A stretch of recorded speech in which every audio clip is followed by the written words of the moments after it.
Hey guys, it's Lucas here from Sports This by Jellyman. Another one of our NBA 2020-2021 season overviews, this time for the Charlotte Hornets and the Detroit Pistons. The Hornets' record was 33 wins and 39 losses, which was good enough for 10th in the East. They unfortunately went on to lose the playing game to the Pacers, but it was really good experience for their young players.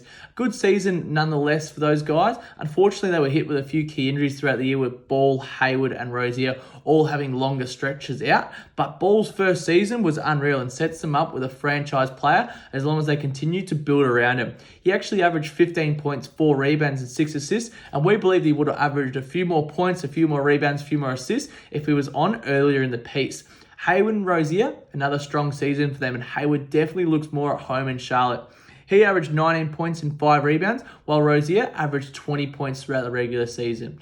Now, Graham, he averaged 14 points and the third guard on their team and just didn't shoot it well enough to be a good piece for them going forward. Similar to PJ Washington, had a slow end to the season, but had some good games throughout it. He only averaged 12 points throughout the regular season, and Bridges. Now, he had an unreal finish to the season. Actually only averaged 12 points throughout, but he built some great chemistry with Ball, and we're looking forward to seeing them in the pick and roll going forward.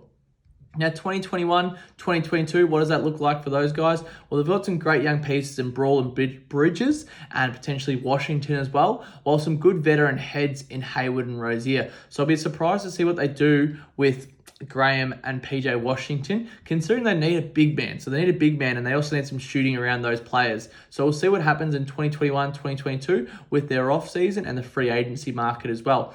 Now, moving on to the Detroit Pistons. The Pistons' record was only 20 wins and 52 losses, which was good enough, or not say good enough, but that was 15th in the East, so last place in the East. That was the second worst record in the league, but it gained them the number 1 pick, and they chose Cade Cunningham, who seems to be a player.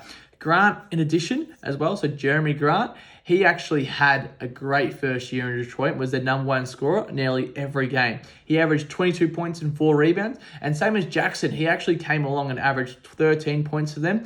Now, 2021, 2022, what does that look like for them? They've got a good young core with those 2 young fellas coming through, but they need a few more pieces, and potentially we don't see much happening for them next year, apart from obviously Cade Cunningham going really well and their young core building up, but they potentially need another couple of years to see them in the playoffs. Hopefully, feel free to like, follow, and subscribe for more NBA season